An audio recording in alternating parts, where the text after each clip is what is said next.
복음에 있는 세례에 대한 부분인데, 제가 이거 여러분들에게 가르치는 이유는 뭐냐면, 우리가 다들 저나 여러분들이나 다 이제 신앙 배경이 다 다르잖아요. 그죠? 서로 뭐 교파도 다르고, 어떤 경우에는 또 같은 교단이라고 하더라도 교회 습관 관습들이 다 달라요. 다 다른 배경에서 우리가 익숙해졌고 또 그것을 받아들이고 그렇게 지금까지 온 거예요. 그래서 우리가 이제 은가람 개혁교회라는 이름으로 우리가 새로 시작을 하기 때문에 그런 것들을 하나로 이제 우리가 통일을 해야 됩니다. 안 그러면 또 안 좋잖아요. 그래서 제 걸로 통일하겠습니까? 뭐 누구 걸로 통일을 하겠습니까? 우리 장로교회의 신앙 고백서, 거기서 제시하고 있는 원칙으로 통일을 하는 것이 가장 성경적이고 좋다고 생각되기 때문에 제가 여러분들에게 이 강의를 하는 겁니다. 지난주에 제가 여러분 설교에 대해서 했잖아요. 설교와 관련되어진 내용에 대해서 했잖아요. 여러분들이 이제 그런 시간들을 통해서 꼭 그거를 뭐 할 수 있으면 복습도 좀 하셨으면 좋겠어요. 한번 쭉 읽어보면, 뭐 복습이라는 게 별건 아니고 한 10분이면 되는 거니까 한번 좀 읽어보시고, 또 우리가 십계명도 하고 뭐 사도 많이 했잖아요. 혹시 여러분 궁금하시면 유튜브 가셔서 꼭 다시 한 번 더 꼭 들어보십시오. 그래서 십계명 읽을 때에 내가 어떤 생각을 하고 읽어야 될지, 요즘에 녹화가 돼서 참 좋아요. 그래서 꼭 여러분들이 그걸 반복하셔서 그런 부분에서 저와 같은 생각을 가졌으면 좋겠어요, 저는. 자, 성례의 시행과 관련되어져서 웨스트민스터 예배모범은 우리에게 뭐라고 가르치고 있는가? 한번 세례에 대해서 우리가 먼저 오늘 보도록 하겠습니다. 세례는 타당한 이유 없이, 일단 이 배경을 좀 아셔야 돼요. 요 당시는 다 예수 믿는 사람들, 겉으로는 다 신자예요. 잉글랜드, 영국이니까. 그 태어나면 거의 국민 100%가 다 거의 세례를 받아요. 유아 세례. 그러니까 여기서 말하는 세례는 오히려 우리나라처럼 불신인 국가에서 어른이 돼서 받는 세례보다는 유아 세례가 훨씬 더 보편적인 현상이라는 걸 여러분들이 기억하시고, 그래서 여기서도 많은 부분이 유아 세례라는 의미로 사용될 때가 참 많아요. 그걸 가지고 한번 보십시오.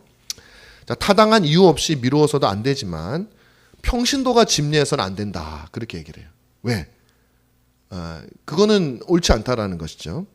하나님의 신비를 담당하는 청지기로 부르심을 입은 그리스도께 속한 목사가 시행돼요. 성경에는 없어요. 성경에는 세례는 목사가 줘라 그런 거는 없습니다. 그런데 평신도가 담당을 하게 되면 세례 제도가 엉망이 되겠죠. 아무나 다 세례를 준다고 막 그럴 테니까. 그래서 성경에 누가 줘라는 것은 없지만, 명시적으로 없지만, 그러나 그것은 교회가 교회 질서적으로 정하는 거예요. 그렇지 않으면 엉망이 돼요. 그건 하나님께서 그리스도께서 천국 열쇠를 베드로와 그 제자들이 상징하는 교회 직분자들에게 주셨을 때 그게 있는 거예요. 자, 그 다음에 사적인 장소에서나 사적으로 시행돼서는 안 되고, 그죠? 이 천주교에서 이런 일이 많았거든요. 그 왜 그러냐면 천주교는 세례가 우리의 죄를 없애주는 거라고 생각을 해요. 세례를 받으면 없어진다고 생각했다고. 믿음이 중요한 게 아니라 세례 그 자체가 죄를, 그래서 어떤 사람이 죽으려고 하잖아요. 그 개인적으로 가서 그냥 세례를 막 주고 우리도 지금도 이제 그렇게 할 수는 있는데, 공식적으로는 기본적으로 세례는 우리는 세례를 받으면 죄가 없어지는 건 아니에요. 그것을 우리 개신교회는 믿지 않습니다. 좀 있으면 다 나오는데 세례는 이미 거듭난 사람들에게 주는 거예요. 그래서 세례는 공적으로, 공개적으로 공동체 안에서 시행이 돼야 된다라는 것이 맞는 말입니다. 그래서 공중 예배가 열리는 곳에서 세례를 줘라. 그리고 사람들이 가장 편하게 보고 들을 수 있는 교회 회중 앞에서 시행해야 된다. 교황 시대처럼 성수반이 부적절하고 미신적으로 놓여 있는 장소에서 시행하는 것은 옳지 않다. 자, 그다음에 세례 받을 아이는 하루 전에 목사에게 공지돼야 된다. 꼭 그럴 필요는 없어요. 넘어가겠습니다. 자, 그다음에 세례를 주기 전에 목사는 몇 가지 가르침을 전해야 돼. 이게 중요한 거예요. 이때 성례의 재정과 본질과 사용과 목적에 대해서 간략하게 다루어야 되는데 오늘날 우리는 이걸 잘 안 배운다는 말이죠. 자, 보세요. 조금 글자가 이거 조금 제가 쓴 게 있어가지고 줄이겠습니다. 조금만. 잘 안 보이실 수 있는데, 자, 다음과 같다. 주 예수 그리스도께서 이 성례를 세우셨습니다. 여러분, 가톨릭에는 7가지의 성례가 있었어요. 그 중에 2가지를 제외하고는 다 사람이 세운 거예요. 종교개혁자들이 종교개혁을 하면서 가장 먼저 주장했던 것들 중에 하나가 바로 이거예요. 그리스도께서 세운 성례라야 성경적인 의미의 성례지, 왜 사람이 세운 것들을 가지고 성례라고 하느냐. 다 없애. 그럼 비성경적이야. 왜냐하면 천주교는 그 7가지 성례를 가지고 한 사람이 구원을 받기 위해서는 반드시 7가지 성례를 늘 참여해야 된다라고 말했어요. 대신 성경을 가르치거나 교리를 가르치지 않고 그냥 성례만 참여하라고. 그래서 성례는 누가 집도를 해요? 사제가 하죠. 그러니까 사제가 없으면 구원을 못 받는 거예요, 사람들이. 그러니까 사제의 권위가 하늘을 찌르는 거죠. 그리고 그 사제 중에 사제가 누구예요? 교황이죠. 그러니까 교황의 권위가 하늘을 더 찌르게 되는 거예요. 그런데 이건 잘못됐다라는 것이죠. 성경적이지 않다라는 것입니다. 그래서 그리스도께서 세우신 성례 2가지, 세례와 성찬만이 유일한 은혜의 수단인 성례다. 자, 그럼 이 성례가 보증하는 것이 있어요. 보증이라는 건 뭐냐면 영어로는 seal이라 그러죠. 도장을 꽉 찍는 거예요. 약속, 인증하는 거예요. 인증. 그게 뭐냐? 첫 번째, 은혜 언약에 대한 보증이라는 거예요. 여러분 세례를 받을 때 죄가 씻기는구나. 이것도 틀린 건 아니에요. 죄가 씻기는 건 맞아요. 이거 다 나와요. 그런데 그런 것보다도 더 어떻게 보면 중요한 의미는 뭐냐면 제가 오늘 말씀드렸던 하나님과 여러분 사이에 그리스도를 중보자로 해서 맺어진 약속이 있다는 거예요. 여러분들이 알건 모르건 그 약속에 참여했기 때문에 우리는 하나님의 백성이 되는 거예요. 그 약속이 뭐냐면 네가 예수 그리스도의 모든 것을 믿으면 내가 너의 모든 죄악을 사하고 그리스도의 의를 너에게로 전가시켜 줄게. 이게 하나님이 그리스도를 통해서 맺으신 약속이에요. 이 약속이 없으면요, 우리가 믿어도 전가 안 돼요. 믿는다고 왜? 그리스도가 죽은 게 우리께 돼요. 너가 믿으면 이 믿음이 너를 그리스도와 하나로 묶어줄게. 그게 그리스도와의 연합이라고 하는 교리예요. 우리는 믿을 때 미스티컬리, 신비적으로 그리스도와 연합이 되어지는 거예요. 그래서 그리스도께 있었던 의가 우리께 되는 거예요. 이렇게. 그게 성경에 보면 나는 포도나무여 너희는 가지다. 네가 내 안에 내가 네 안에. 그리스도와 연합이 되는 거예요. 그 설명들이 있어요. 그래서 은혜 언약의 보증이다. 그래서 여러분들 세례를 받을 때 이렇게 보셔야 돼요. 내가 세례를 받을 때도 이제 나는 하나님과의 언약으로 들어가는구나. 하나님께서는 당신의 목숨을 바쳐서 이 언약을 지키시는 이 언약으로 들어가는구나. 여러분이 다른 사람의 세례를 볼 때는 나도 저렇게 언약에 들어갔었지. 지금도 내가 언약을 지키는 것이 아니라 하나님이 나를 보호하셔서 이 언약 안에 머물도록 하여주고 계시지 하면서 여러분 항상 은혜 언약을 상기하셔야 돼요. 아주 중요한 거예요. 기독교의 핵심적인 교리예요. 자, 두 번째로 우리가 그리스도께 접붙임을 받았다는 사실. 접붙임을 받는 게 은혜 언약이에요. 그것을 그리고 그분과 연합된 사실. 세 번째, 접붙임을 받은 게 연합이 된 거잖아요. 네 번째, 그래서 우리가 죄사함을 받는 거예요. 그분에게 속한 모든 게 우리께 되기 때문에. 이 사실을 도장을 꽝 찍는 거라고. 그러니까 여러분이 세례를 받았다는 것은 세례를 받으면서 연합이 되는 게 아니라 이미 연합된 것에 대해서 도장을 꽉 찍는 거예요. 여러분 투표함 같은 거 딱 이렇게 투표가 돼 있잖아요. 그 다음에 도장을 꽉 찍죠. 꽉 찍는다고 해서 안에 있는 내용물이 달라지거나 그런 건 아니죠. 이게 진짜라고 하는 것을 인증해 주는 거죠. 여기서 딴짓하면 안 된다는 거야. 딴짓 할 수가 없어. 이거 누구도 건들 수 없는 거라는 거예요. 세례가 그런 거예요. 내가 도장을 찍었으니까 사탄의 할아버지라도 못 건드려. 그 얘기. 그러니까 우리가 남이 세례를 받을 때 얼마나 복됩니까? 하나님이 나를 그런 언약 관계 속에, 사탄도 못 거리는 언약 관계 속에 나를 넣어 주셨으니 그게 은혜라는 걸 제가 설교했다. 자, 그 다음에 또한 이 두 번째는 뭐냐면 이 세례가 가지고 있는 상징, 뭘 의미하느냐? 중생, 우리가 거듭나고 하나님의 자녀로 양자 입양이 되었고 영원한 생명을 가졌다라는 것에 대해서 보증하는 것이다. 보증하는 것이다. 세례는. 그래서 세례의 물은 그 다음에 또 있어요. 세례의 물이 우리에게 보여주는 이 상징, 죄송합니다. 이 중생 양자 영원한 생명은 보증이죠. 실링. 그런 것들이 우리에게 있었다는 거예요. 자, 그다음 세례가 상징하는 것. 세례의 물은 모든 죄, 원죄와 자범죄의 책임을 제거하는 그리스도의 피를 상징하는 거예요.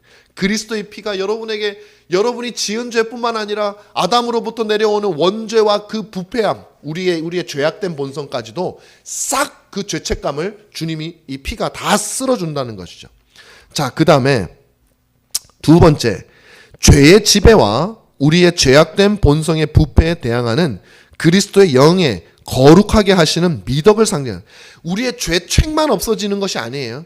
우리가 세례를 받는다는 것은 이미 그리스도와 연합되면서 책임이 없어졌을 뿐만 아니라 성령께서 우리를 그냥 두지 않는다는 거예요. 성령께서 이 내 걸로 찜을 했기 때문에 성령을 보내서 그리스도의 모든 공덕을 통해서 그리스도의 이름으로 성령께서 우리를 거룩한 삶을 살 수 있도록 수시로 지키신다는 것. 물론 우리가 죄를 짓기도 하죠. 그러나 그 하나님의 백성에게는요, 성령이 찾아가서 말씀으로 말씀하여 주시고, 목사를 통해서 말씀하고, 이웃을 통해서, 성도들을 통해서 말씀해서 찔리게 하여 주셔서 우리로 하여금 다시 회개하게 하시고 우리를 점점 거룩한 사람이 되도록 그것까지 애프터 서비스 약속해 주시는 거예요. 그게 세례 속에 포함이 되어 있는 의미입니다. 자, 그리고 행위, 세례 시에 행하는 행위 하나하나에도 어떤 의미가 있는데, 물을 뿌리고 씻어내는 행위는 죄를 죽이는 거. 우리 안에 있는 죄를 죽는 거. 우리 죄가 죽는 거예요. 죄를 씻어내는 것도 되지만 우리의 죄성이 죽어버리는 거. 더불어 그리스도의 피와 공로를 통해서 죄를 씻어내는 거. 그것도 되죠. 세 번째로 그리스도의 죽으심과 부활로 말미암아 죄를 떨치고 일어나 새로운 생명을 얻는 것을 상징한다. 그러니까 이 세례가 그냥 한번 의식 세레모니로 한번 받고 그럼 나 이제 구원받겠구나.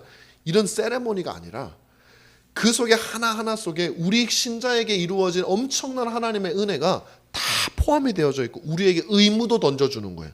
권리뿐만 아니라 의무도 던져주는 거예요. 성령께서 너와 이렇게 함께 하시니 너 스스로도 하나님의 백성으로 살기 위해서 힘쓰라는 거예요. 그래서 여러분 세례 보실 때 멍하니 보시면 안 돼요. 받는구나. 유아세례 볼 땐 또 막 웃잖아요. 우리가 애들이 막 이렇게 하면 애들이 막 이러면 막 깔깔깔깔 웃고 그러거든요. 물론 뭐 좋아요. 그렇게 웃을 수도 있고 다 좋은데 그런 웃으면서도 그 아이가 지금 얼마나 복된 일을 행하고 있는지 우리가 생각하면서, 그러니까 저는 예전에 우리 아이들은 3명 다 미국에서 세례를 받았거든요. 4명 아은이가 유아 세례를 나한테 받았지 아마? 나한테 받았어요. 저 헷갈리네 지금. 왜냐하면은 제가 천호교회 있을 때 했었어가지고 얘가 나이가 제가 해놓고도 기억이 잘 안 나네.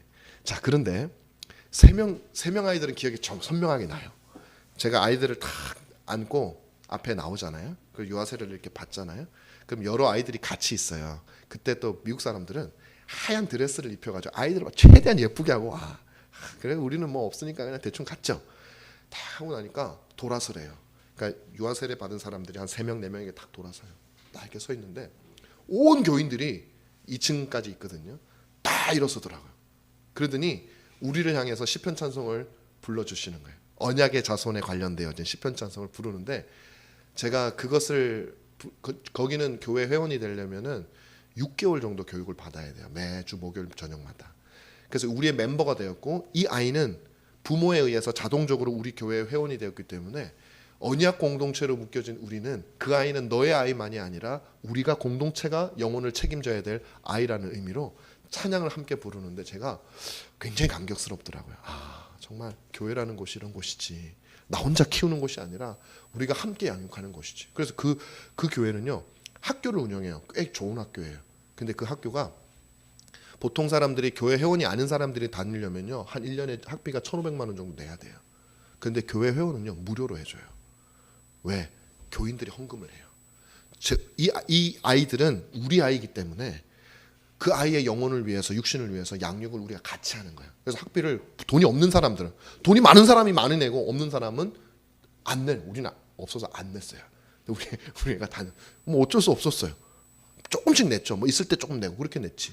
학생이니까 뭐 얼마나 했겠어요. 근데 거기 계시는 분들이 많이 내가지고 그렇게 공동체를 이루어 가더라고요. 그래서 제가 참 그게 너무 부럽고, 나도 우리 한국 가서 목회를 하면 그런 공동체를 만들고 싶다.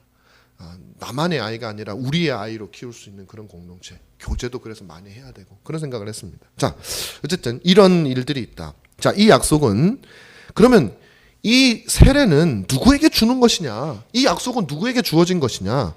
신자들에게 주는 것이고요, 플러스가 있어요. 신자의 후손들에게 주는 거예요. 그래서 웨스트민스터 신앙 고백에서는요, 교회 회원이 누구냐 이렇게 물었을 때 예수를 믿기로 고백한 사람들, 당연히 그 사람은 세례를 받으니까 교회 회원이 되죠.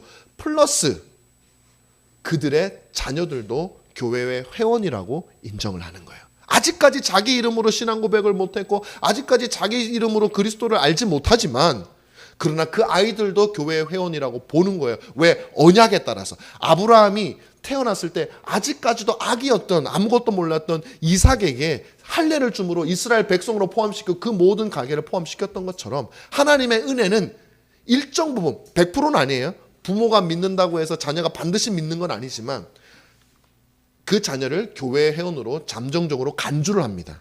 그리고 개혁교회에서는 어떻게 지금까지 보았냐면 그 아이가 자라나면서 특별하게 복음에 반대되는 하나님의 백성이 아니라고 하는 분명한 증거를 드러내기 전까지는 이 아이는 하나님의 백성으로 선택된 백성이라고 우리가 여기는 거예요. 그래서 그 아이에게 세례를 주는 겁니다. 그리고 그 부모는 이제 한 번 더 볼게요. 교회에서 태어난 신자의 후손들과 자손들은 태생적으로 언약에 참여하게 된다. 태생적으로 언약에 참여하게 된다. 신자의 자녀들은 태생적인 게 중요한 거예요. 자, 구약시대 아브라함의 자손들 못지않게 복음 안에서 교회의 외적인 특권에 대한 권리를 가지게 된다. 그래서 본질에 있어서 동일한 언약이기 때문에 그렇다. 자, 그러므로 하나님의 은혜와 신자들의 위로가 그전보다 풍성하게 넘치게 되고 하나님의 아들은 어린 아이들을 자신에게로 예수님이죠. 자신에게로 오게 하사 품에 안으시고 복을 주시며 하나님 나라를 이런 자의 것이라고 말씀하셨다. 그러니까 아이들에게 세례를 줄 수 있다는 거, 하나님 나라에 속한. 자, 어린이들은 세례를 통하여 엄숙하게 가시적 교회의 품에 받아들여지게 되며 세상과 외인들과 구별되고 신자들과 연합이 됩니다. 그리스도의 이름으로 세례를 받은 모든 사람들은 세상을 포기하며, 이제 세례는 이런 뜻이에요. 이제 내가 죽었어. 옛날 이제 심내교는 물에 들어가잖아요. 내가 죽었어. 예전의 자아는 죽고 그리스도 안에서 새로 태어난 나는 세상을 포기하며 세상의 영광과 세상의 생명의 길이라고 하는 그 삶의 방식을 포기하며 세례로 말미암아 마귀와 세상과 육체와 대항하여 싸울 수밖에 없는 사람이 되는 거예요. 이제 나의 정체성, 갑옷이 바뀌는 거예요. 이 군복이 북한군 군복에서 남한군 군복으로 바뀌기 때문에 이 군복을 입고서는 어쩔 수 없어요. 그럼 북한하고 싸워야 되는 거예요. 예를 들면 그런 거예요. 표징이 주어졌어. 그리고 우리의 마음도 바꿔주시는 거죠. 그들은 그리스도인들이며 세례 이전에 이미 언약적 의미에서 이미 거룩해진 거예요. 이미 거듭난 거예요. 그것을 도장을 찍어주는 거지 세례를 통해서 그 사람이 구원받는 게 아닙니다. 이게 많은 사람들이 가지고 있는 착각이에요. 우리 여러 성도님들도 그래요. 어떤 사람이 아버님이 혹은 돌아가실 위기에 처해 있어요. 아직까지 교회도 다녀보신 적이 없어요. 자식 마음이 어떤 마음이 들겠어요? 우리 아버지가 꼭 구원을 받았으면 좋겠다라는 마음이 당연히 들겠죠. 그러면 이제 정신이 좀 몽롱하시고 이제 기력이 약해지니까 그런 분들에게 막 복음을 가르쳐 준다고요. 아버지 예수님이 구원하셨고, 그럼 아버지가 그건 모르는 일이에요. 하나님이 어떻게 역사할지 알 수 없어요. 그래서 아버지가 알아들을 수도 있고 못 알아들을 수도 있고 그거는 잘 몰라요. 그런데 이제 그게 희미해서 잘 몰라. 그러면 우리 마음속에 어떤 마음이 있냐면 아버지가 어떻게 되었는가도 중요하지만 내 마음의 위로를 받는 것도 굉장히 중요해진단 말이에요. 그러면 거기다가 아버지가 혹시 그래 믿을게 이렇게 얘기했단 말이죠. 예를 들면 알고 믿는다고 하셨으면 좋은데 혹시 그렇지 못할지, 그럼 우리 마음에 그것을 표증하기 위해서 빨리 목사님 모시고 와가지고 세례를 주면 왠지 천국에 더 직방으로 갈 것 같은 그런 느낌이 든단 말이에요. 그럼 또 위로가 되고, 그러니까 위로가 되는 건 저 같아도 그렇게 위로가 될 것 같아요. 그런데 사실은 그렇지 않다라는 걸 말씀을 드리는 거예요. 세례는 어떤 사람이 이걸 통해서 천국 가는 그런 방법으로 주는 게 아니라 이미 그 영혼의 역사하신 것에 대해서 인증하는 거예요. 그게 원래 세례의 의미입니다.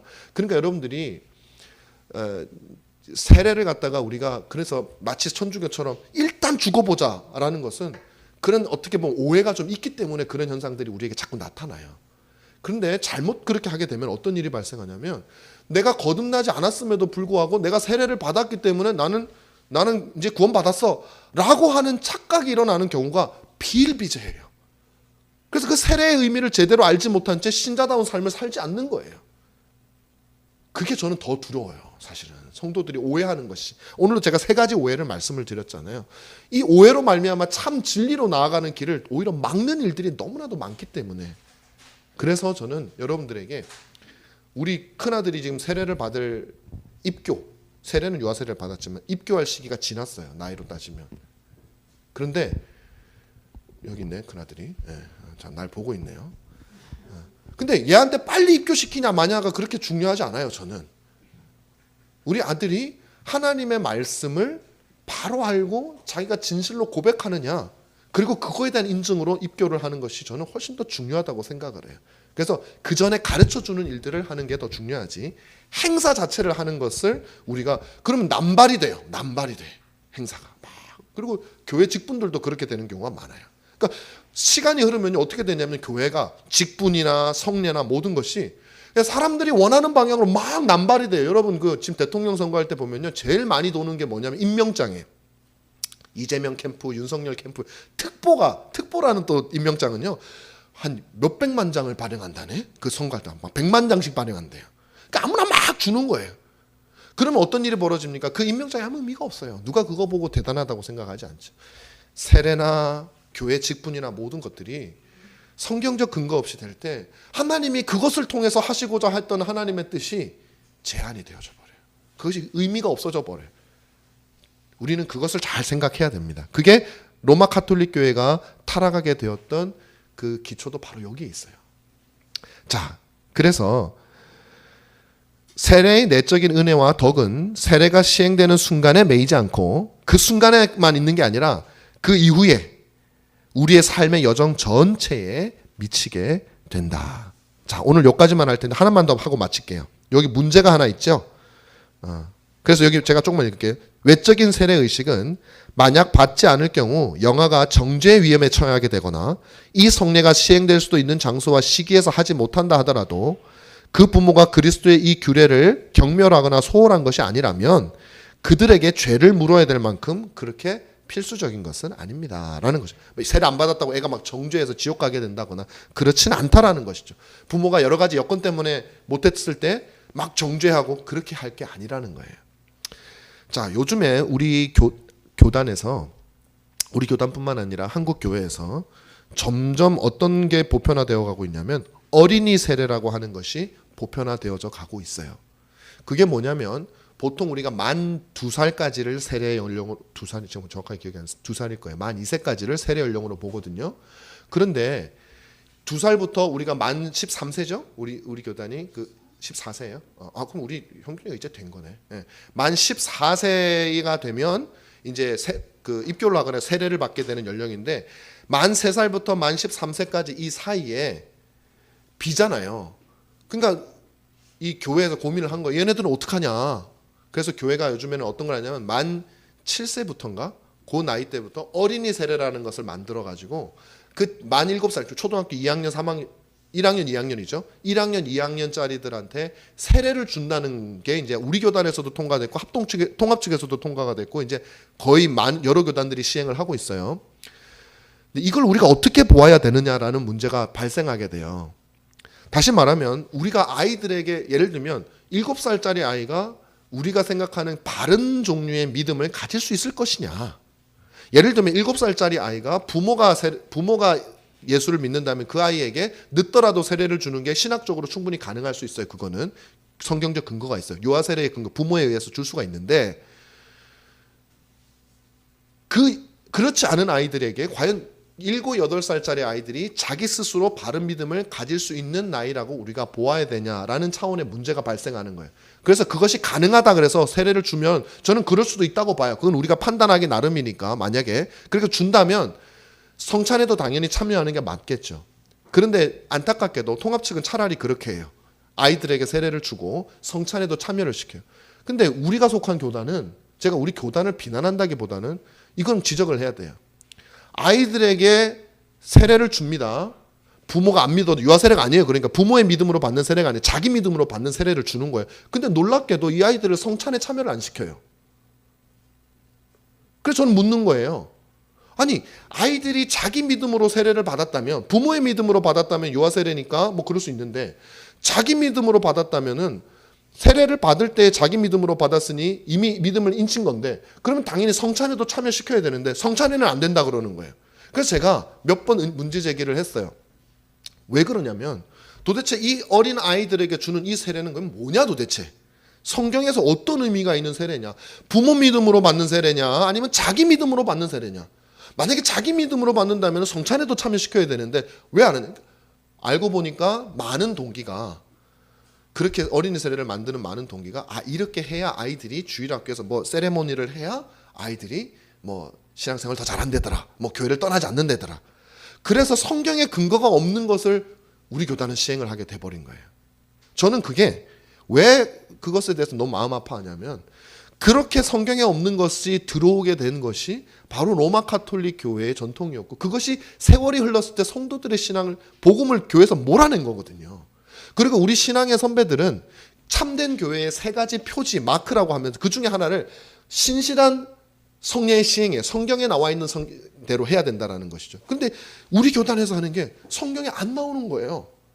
그래서 제가 여러 번 이런 식으로 제기를 했는데 뭐 제가 뭐 힘이 있습니까? 뭐 그거에 대해서 뭐 없어요. 안타까워요. 그래서 제가 여러분들에게 그걸 알려드리는 거예요. 우리가 이제 이번 봄에 합동측 노회에 소속을 할 과정을 거칠 텐데 그때에 저는 교단에서 허락하더라도 우리 교회는 그렇게 안 하려고 그래요.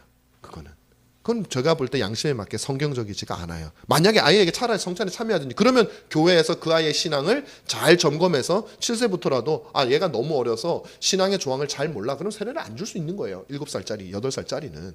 그러나 한 10살, 11살짜리가 신앙을 바르게 고백해. 그럼 세례를 주죠. 그리고 성찬에도 참여시키는 게 맞아요. 그게 성경적인 것이죠. 그래서 저는 여러분들에게 요걸 통해서 요 세례에 대한 의미를 우리가 지금 배웠으니까 요 부분에 대해서 우리들도 알고 있어야 된다. 성도들도. 자, 그렇게 말씀을 드립니다. 자, 이상으로 뭐 뒤에 좀 더 있지만 그건 다음 주에 우리가 좀 더 하도록 하겠습니다. 오늘 좀 많이 늦었네요. 뭐 가르치다 보니까 시간이 좀 길어졌어요. 배고프시죠? 네, 너무 원망하지 마시고 여러분 이대로 가시면 되게 점심이 맛있습니다. 제가 그걸 또 기도하겠습니다. 고마우신 하나님 아버지, 오늘도 우리가 모여서 함께 이렇게 예배하고 공부를 했습니다. 세례에 대해서 우리가 배웠는데 오늘날 우리가 하나하나 성경적이고 또 바른 교회의 관습과 습관을 세워가는 기초가 될 수 있도록 도와주시옵소서. 돌아가는 발걸음 주께서 지켜주시고 또 한 주간 동안 온 성도들 승리할 수 있도록 인도하여 주시옵소서. 예수님 이름으로 기도하옵나이다. 아멘.